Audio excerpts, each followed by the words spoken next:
Ciao a tutti and welcome to Venice Talks, a podcast series about Venice in Italy. My name is Monica Cesarato and I am a Venetian food and travel blogger. I'm going to put my insider knowledge at your disposal to help you discover Venice at 360 degrees. Each week, I will be chatting to the people who really matter, the Venetian. So follow me on the discovery of its artisans, writers, fashion designers, artists, glassmakers, bloggers, and much, much more. Come to visit Venice the right and sustainable way. You can find me on my blog www.monicacesarato.com and also on all social media. Enjoy the episode. Hi and welcome back to Venice Talks, episode number 29. Hi everybody and welcome back to Venice Talks. Today is a bit special. It's not gonna be an interview done on the phone, but it's actually an online live interview in a cafe with my guest, Romena Brugnerotto. Ciao Romena. Ciao Monica. Welcome back to the show. So my apologies if there are any noise in the background, but we decided to do it in Venice in one of my favorite places, a bar called Cantina Aziende Agricole. That if you saw the last one of the last episodes of The Reluctant Traveler, the TV series on Apple TV, you will see is where me and Eugene Levy actually filmed. So today with Romena, we're gonna talk about the latest news in Venice. Right, Romena, first of all, what's new about the so-called tax, the entry tax? Is it happening? Is not happening? What's going on? Okay, so Monica, this is a question that everybody is asking before coming to Venice. And I have to say that there is no tax at the moment. So the only tax you will pay is the same tax that we are paying is about 15 years, if I remember well, is what is called the city tax that you pay on the hotels or Airbnb or apartments where you stay in Venice, and also remember in the mainland. The tax change with the class Of the accommodation. The accommodation. Yeah, and it is the only tax for the moment. Exactly. So no taxes for people coming, for example, from Treviso that decided to sleep in Treviso and decided to come in Venice just for the day and go back in the night. Like we said literally 6 months ago, but we said it will be nearly impossible to apply. And rightly so, 6 months later, the city of Venice, 2 years later, because they actually first started talking about it 2 years ago, they still haven't decided to do it. Okay, so that's out of the question. My apologies for the noises, but as I repeat, we are in a live situation right now, and with the Venetians coming and going and drinking their ombre e cicchetti. Yeah. Okay, another thing that's happening at the moment in Venice, big news, all the medias are talking about it in the wrong way. The low water in the city. So is Venice in a drought? Not for sure, because in these last days we have also had high tide, not low tide. So it's a phenomenon that happens sometimes, normally on February and March, sometimes in the years. But it's a phenomenon like first of all, it's a phenomenon like the high tide. That means that doesn't happen that the whole day is low tide or high tide. 3 hours more or less, and then the water goes at normal level. In any case, the moment of the very low tide, I'm not an expert on it, but I was just reading something before for explaining also to the people. Because I'm following a lot of wedding proposals, and so they are very worried to do the gondola proposal. Of course, they're not gonna be able to go on a gondola ride. Yes. Imagine the beautiful picture on the gondolas without any water. Yeah. So they were asking to me if there is the water, and I'm always replying yes, there is. In any case, normally it's not everywhere in the city. If you are traveling along the Grand Canal, you are always water. If you are in front of St. Mark, there is the water, so no worries about that.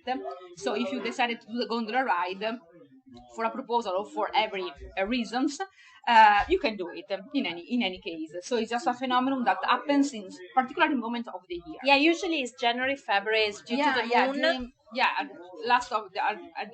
At the end of the winter time, we say. But it's just a thing that never happened all the year. It depends, like the high tides. Sometimes you have, sometimes not. And first of all, the first people worried about that are the Venetian, because you are thinking about your holiday. Yeah, your holidays. But imagine, for example, if there is an ambulance that needs to reach a particular building and there is no water, Of that course. is a real problem Yeah, of for course, for or us. deliveries or any other things. Yes, you firemen, know, police, yeah, so of course, all of that course, stuff. of course. The Venetian are very worried about that. Sorry, guys, not about the gondola rides. Exactly. Okay, so now let's go to another important thing. Spring is coming, and loads and loads and loads of events and exhibitions. Oh, first of all, I don't know if you noticed this. Is something I was speaking to other people about it. There is a huge resurgence, a huge rebirth of art in the city of Venice. I think there are more exhibitions, foundations, museums than ever before in the city of Venice.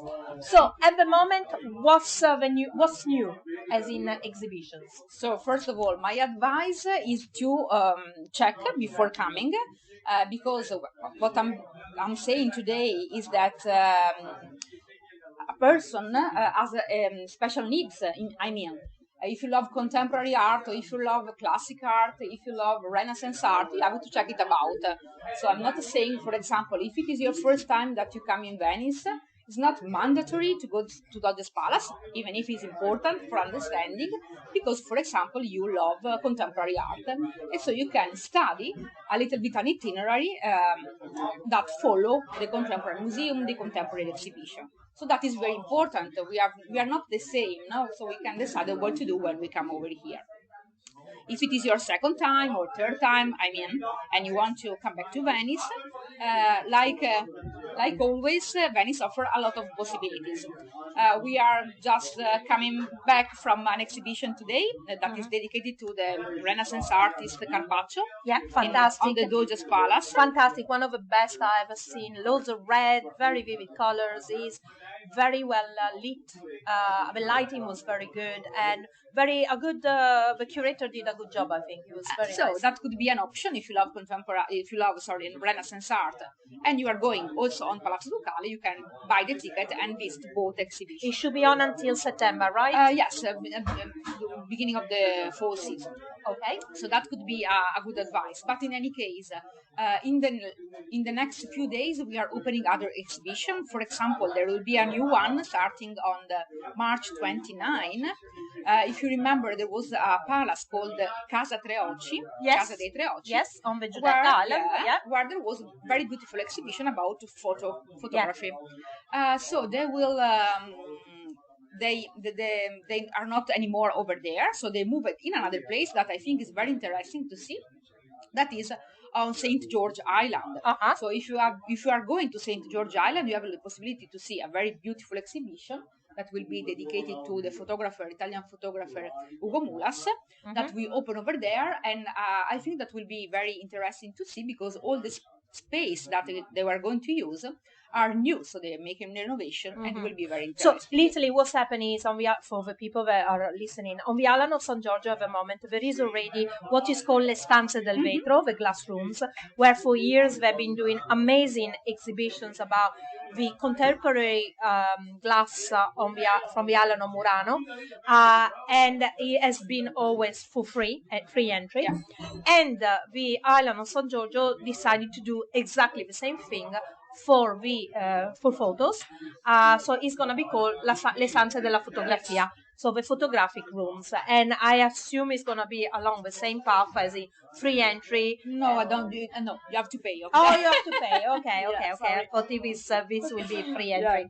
No, okay. no, you have to pay, but always they do very interesting researches on the during the exhibition, and they always offer also visits with guided tours. Yes, guided tours with the directors, so could be very interesting.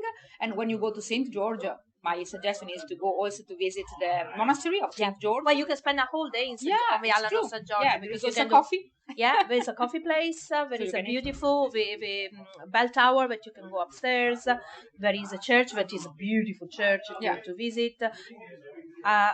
Do I say so? Who is it from? Is Renaissance? Yeah, it's Palladio. It's Palladio. Yeah, I thought I was gonna say something wrong. Then you have the Stanze del Vetro. So it is a beautiful. I think you can spend a good day. Yes, in the morning you can visit the monastery. There are guided tours. They give you the audio guide, so they are very beautiful. I tried when they reopen. and then you can have a lunch, sandwiches or something, and then you can visit in the afternoon Stanze del Vetro, so the glass room that will reopen in May. Yep. So they will reopen also, and the exhibition of Ugo Mulas. Okay. So, And it's only one water bus stop from St. Mark's, yeah, so it's quite actually line easy number to- 2. So Yeah, you're, very easy to find. What other exhibition? Oh, we got a Biennale starting in May. Yeah, there will Which be the, Biennale is it this year? So this year we are dedicating to architecture. Okay. So we start 21, if I remember well, of May, Mhm. and it goes till November, like usual, end of November. So it Okay. will be very, very important this year. There will be a lady curator. Okay, so that's interesting. that is interesting. Okay. Because I think it will be a different view Yeah. from the past, and like all the moments where we have the Biennale, remember that it is not only in the Biennale Gardens. Yep. That are over there, or Arsenale, that are the two main venues. Yeah, so That's true. not Giardini and Arsenale, And but Arsenale, also but also because everywhere in the city there are other exhibitions that Yeah. you can visit. All the information are on the website of the Biennale, or you can Yeah. find also on my website. yeah. And also, like we counted last year, you remember we Oh my started God, counting how many About exhibitions. 200, wasn't it? Something No, like that? 300. 300 actually. it was, yes. So actually what's very good about the Biennale, I think for me is the best part of the Biennale, is that for 6 months a year, so many places that usually are closed to the public, so That's palaces, homes, churches and whatever, they usually are not accessible to the public, are actually open for free. And so not only you get to see the art of the Biennale, whatever it be, art or architecture, but you actually get to see the location. Yeah, They they're usually are incredible. amazing location with beautiful gardens, generally places where sometimes people even live. No, So yeah. they rent part of a home the to the palaces, Biennale yeah. and then the rest. So it's a great opportunity for people to actually come into the city and see the city from another point of view. Yeah, that's true. And if I can add something, Monica, the Biennale offer the possibility. It is not for free, so you have to pay a ticket. Till the end of this month, there is a sort of early bird, so you can buy with a little discount of like €5. That could be interesting. And they offer very different kind of passes that you can use. So my suggestion is to take one of the passes if you are or remaining over here, because you can use the pass in the both venues. Okay, so Biennale, so Giardini and Arsenale. Okay, and visit one time. So one time Giardini and one time Arsenale, or other ways. You can buy a sort of full pass for the exhibition. Okay. So you can visit them all the times you want. So you can go inside and then go out. It lasts 6 months, and you can. Yes, for all the Biennale. So that could be interesting. For example, if you are remaining here a week or something, or you are coming back. No, I say a week. You come in June and then you would like to come back in October to see other things. That could be a very interesting investment. Yeah, because it's not cheap. I say, Yeah, of course, but if you are I think also going to the Giardini, but also to the Arsenale is not only interesting for the architectural part, that's the new stuff, but also for visiting the pavilions that are very interesting. If you find something on the websites, all the pavilions were made mostly at the beginning of the last century, so they are very interesting also for There's an article, if you go on my website, there is actually an article about the history of the Biennale, how it was born and everything. And also Arsenale is very interesting, of course. Because that part is only open during the Biennale show. Of course. So you can only visit when the Biennale is open. Yeah. What other exhibition, shall we say, people should look forward when they come to Venice? Oh, there are a lot of other interesting exhibitions to see, because all the what we call the musei civici that are, for example, the Museum Correr, Capesaro, the museum dedicated to perfume also.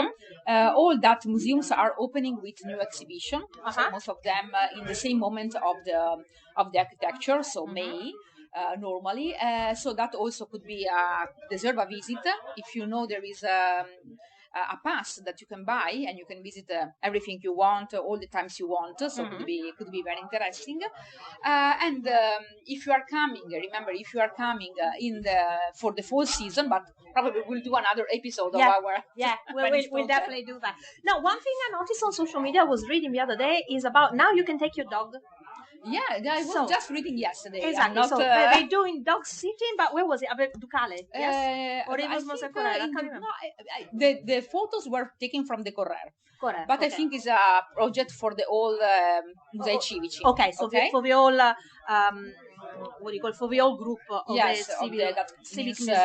Palazzo Ducale, so Correr. In Italy, they say yes. You know, in Italy we're very pet friendly. I think I found it that we tend to be maybe more pet friendly than other countries. As in, just for a start, you can take your pet in all restaurants. Pretty much nobody's gonna say anything. So they are you educated. And you can take them even if they're big size, and you can take them in shops and so on. You cannot usually, obviously, take them in museums for a question of safety for the artwork and stuff. But from now, the Musei Civici are offering a dog sitting service. So I think you got to book it probably. Yeah, sure. And while you go out, you go in watching art, they actually take care of your dog, taking it for walks and stuff. And I think it's a beautiful job. I want to apply for it. I want to do that. No, I have some friends that they travel with the dogs. And so we are always to organize what we are going to visit or not because of the dog. Sometimes we live at home alone, poor dog. And so in this case, you can take the offer and go to visit the museum, 2 hours, what you need, and then when you arrive, your dog is. I'm going to very say, happy. Venice for dogs is a bit of an ambivalent city. As in, it's great because there are no cars, so you don't have to worry your car being run over. True. But at the same time, it is a hard city because it's full of people. There's very little grass. There are gardens, but they're private gardens, so there is little grass, and everything is paved. So in summer, for a dog, it's hard. Okay, because it's very hot. They can get their paws burnt and stuff like that. But at the same time, it's safe, very safe, because you got to keep your dog on a leash by law. Okay, so you cannot just let your dog run around. But at the same time, it's you don't have a car, you don't have to worry about. I don't know your clients, Monica, but my clients, they always ask why there are so much dogs in Venice. Well, I got that. This is my theory. Okay, so I will listen if it's the same of mine. Until years ago, we had loads of cats. We all know cats. Venice was full of stray cats, and I'm not talking pet cats from the home. I'm talking about a lot of feral cats, stray cats, that were causing also a lot of problem because they stunk everywhere. They were dirty, and they could be also aggressive because they used to be in packs, And many years ago, there was an association that took care of it, and they literally moved all the stray cats on a separate island. They neuter them, they spray them, and so they couldn't replicate. So the actual population of stray cats slowly, naturally diminished. We still got lots of cats, but they are private cats, pets. I think that the reason why we got so many dogs is because Venice is a city of merchants, and merchants are obviously always they're always pushing fashion. Okay. So whichever is in fashion in Venice was always coming first and pushed forward. So since now it is a fashion to have a dog, I think that's what happened in Venice. You start having more and more people doing it, and all of a sudden everybody start having it. And another thing, a lot of Venetians are actually hunters. People don't realize that, but they actually go to the lagoon and hunt. And if you notice, a lot of the dogs in Venice are hunting dogs. The setters, Brittany Spaniels, and so on. I don't know. So I think it's a mix between the people that have little dogs for fashion, because it's a thing to do, and doggy bag, doggy bag, exactly, you just put them in your bag and it's easy to take them around. But I see a lot of people with hunting dogs, and I think that's what it is. That's my idea. No, my idea is that a part of the dogs are connected with our lockdown, because if you remember well, during the lockdown we cannot go out from home just for going to the supermarket. But you could go out with a dog. Exactly, you can go. You can go out if you have a dog, because 3 times, 4 times per day you have to go out with the dog. So I think that probably some of the families, they adopted a new one in the period or just after the period, just to be sure that if another lockdown will arrive, they are ready. They are I ready don't know. for I that. just think I did that before. I mean, I noticed a lot of dogs being there way before the lockdown. So I just think it's, in Venice now, all of a sudden now, all the new bakeries open. For years we didn't have them. Now everybody's opening bakeries. I mean, Venetians are fashion. The fashionista, as you want to call them. Okay, so let's move on to something different. Yeah. Romena, what would you do on your typical slow day in Venice? Huh. You as Romena. So first of all, I wake up. No, don't Late. say late, but 9 o'clock or Vabbè, something like late, that. vabbè, So that's early, that's that's early. nice. And then probably I plan to visit some new exhibition because there are, like we say before. We forgot to talk about Palazzo Grassi. We were there. Sugar, yes, We were there okay. last. So you go to Palazzo Grassi and Yeah, visit. Palazzo Grassi. There is a very interesting exhibition called Chromorama, and it's dedicated to photos. Yeah, Yeah. most of them are photos. No, we are all. Yeah, all photos. Yes, just for the first room. they have 400 photos. yeah, About in black and white. Yeah, always coming from Condé Nast. So they are very interesting because they describe the history of say photos, but not only fashion, life from the beginning of the 19th. Yeah, 1920. Till I say today because we arrived most of It was 1970, 1980. Yes, I think it was. 1980. So they are very interesting to see. I suggest you there is also a podcast. I don't remember if it is also in English, but okay, you can try with some Italian, describing the picture, describing the period. So that could be. And it's very interesting because this exhibition actually has the photos are amazing. There's loads of famous people, of course, because we have photo reporters for Vogue, Vanity Fair, and so on. But they're out of the context of a magazine, so you only get to see the photo. There is only the name of the person, the name of the photographer. But it's very interesting because there are some icons, movie star icons, but also political people. There are also normal people and models and stuff. So I really liked it as an exhibition. I love the black and white. I know some people don't like the black and white, but I particularly. And also Palazzo Grassi is very, very beautiful and interesting. Yeah, see, very well. So you did Palazzo Grassi then? So then I have lunch somewhere. So for example, Cicchetti, or we tried one of the last discovery we had last Sunday is what is called Japanese baccarat. The Venetian Japanese baccarat. Anosteria Japanese. Yeah, they do more Venetian for the Cicchetti, but for the say lunch and dinner they are more Japanese. But and they are good. Very, very interesting. And guys, they have only few tables. Yeah. I think it's less than 8. I think so. Less than 8 tables. Yeah. So they do the lunch without reservation. So we suggest you, but we don't want that you take our place. Yeah, exactly. So we're not gonna tell you what it is. We suggest you to go early. It's called the Coengi. Yeah, it's near the Frari Church. Yeah. So you will find very, very easy. And at lunchtime we do a set menu. So for 20 euros you get a proper meal, and it was really good. And even they do a la carte. They do a la carte. So in the evening, for the lunch they don't take reservation, but for the evening you are always to book because it's very small. Yeah. And when we're talking about 8 tables, we mean 8 2-people tables. Yeah. So that's about 16, 20 people in a room. That's it. And also, if you, for example, if you want to do some remote working, they offer the possibility to go there, have a tea. And they are open for the whole afternoon until 3 to 6.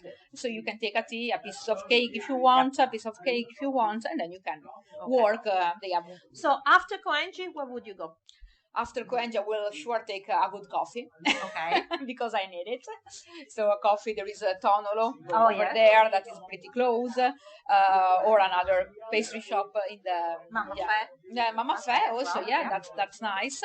And in the afternoon, I love to go to, in the Sunday afternoon, on my slow day, I love to go to the cinema, to the movie theater. Okay. So I have to say, guys, that if you want to see something, there are 2 movie theater in Venice. One is called the Rossini, is very close to St. Mark, to the Fenice Theater. And the other one is called the Giorgione, and it's closer to the Vaporetto stop to go to Murano and Burano, so it's in Cannaregio district. On the Rossini, they do also film in original languages. That is not easy to find in Italy. I will actually say to the people coming over, if there are people that actually study Italian, it's an you can opportunity go to there. watch an Italian movie. Yeah, that could be interesting. There are probably that sometimes the movies are set in a special region, and that could be hard, for example, for the dialects different we speak, but it's an experience, I think. Exactly. So if you want to go to the movie theater in the afternoon, you will find a lot of Venetian going there. Okay, now let's finish instead with talking about. I mean, when I asked this question to Romena, she just went like, "That's such a stupid question." So I've asked her. I don't say stupid. I said, okay, let's try to talk about something unusual in Venice, and which she said, yeah, right, okay. But actually, I came up with something. I don't know you, but for example, a couple of weeks ago, maybe 3, we actually went to a church in Venice that I think it was the first time probably actually I've seen tourists inside. It's called San Tiseppo. It's on Castello. Probably one of the most remote parts of Castello. Okay, really hidden away behind the Arsenale, Giardini Arsenale way. And it was a beautiful church. It was really nice, and there is some amazing paintings there by who was it? Was it Tinto?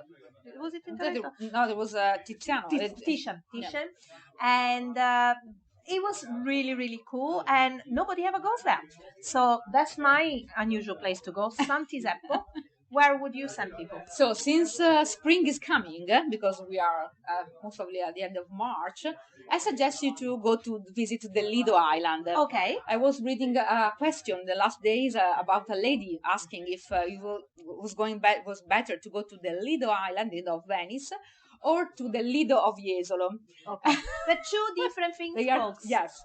Totally different things. I just get crazy when the people they answer without knowing because some people answer, okay, you can go to the Lido di Jesolo by water taxi. Okay, let's go there. So if you decide to spend 500 euros, 200-300 euros. So Lido di Venezia is very, very interesting for the people since spring is coming because it's the island that divides Venice from the sea, from the Adriatic Sea.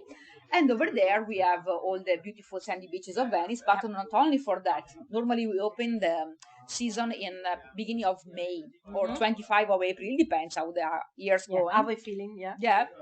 But I'm not suggesting the island also only for the beaches. Because you can just easily rent a bike and go to explore the island. Well, first of all, it's a beautiful location because it's all Liberty. All the buildings are Liberty because it was developed. I mean, it was developed before the 1800s. But let's say as the Lido as we know it now, as for the film festival and for all the Excelsior Hotel and so on, or for the famous film Death in Venice, it was developed in the 1800s. So you have a beautiful Liberty style. But apart from that, it's just beautiful. There's loads of restaurants as well. There are a lot of restaurants. So there's one also that do some Thai food that I love it. Okay, yes. And but also take a bikes and go to explore the island because it's very beautiful. You can arrive by bikes very easy because there are no bridges, so you can just take your time and visit. You can go to Malamocco. Oh yes, before Malamocco, we should go to the airport.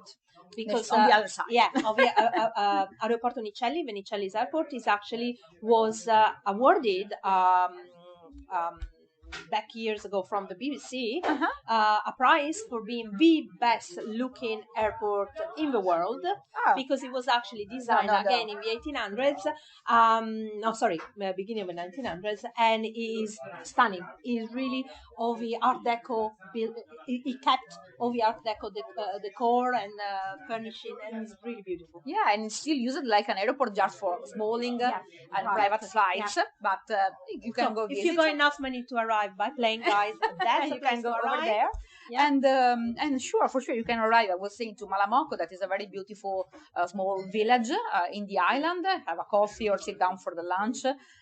Looking to you can decide if you can look to the lagoon or to the sea. So it's very interesting. There is also a golf court, so you can go to and play if you like. There is also an oasis with for nature. So there is that oasis of WWF. WWF, and right at the end, there is a place called what's it called? Laguna di Laguna, Spiaggia di no, what's it called? The end, the right end. the right end at Macaco, you say? Yes, yes. What's it called? The end of it is called Alberoni.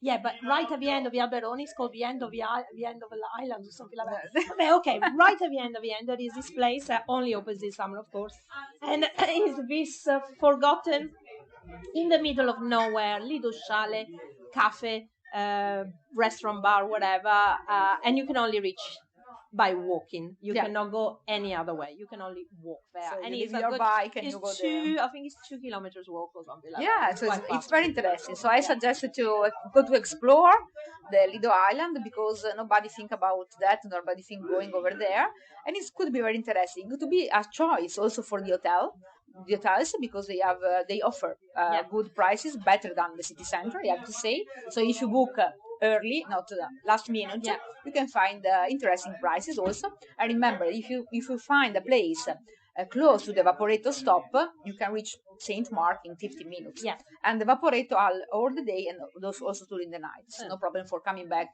if you remain in Venice for dinner, for example. Okay, Romena, I think we'll talk probably for summer, not fall. Come on, we'll probably have a chat and talk again to see what can be done in summer in Venice. Thanks again. So, guys, remember, no entry tax yet. Yeah. We don't have a problem with a low water. I mean, we do have it, but it's not caused by a drought. Loads of information on this podcast about what to do in Venice in the upcoming months and more. Thanks, Romena. Speak to you soon, and chin chin because we are here eating and drinking while you're listening. Ciao a tutti. Ciao, ciao. Thank you again, Romena, for all the beautiful information you given us. You can find Romena at www.RomInVenice.com and on all social medias as RomInVenice. Thank you again for listening. If you want to book a food tour or a cooking experience with me, you can find me on my blog www.monicacesarato.com or at cookingvenice.com, and also on all social medias with the handle at Monica Cesarato and at cookingvenice. Feel free to leave a comment or write to info@monicacesarato.com for more information about the people featured in the podcast or Venice. Bye bye!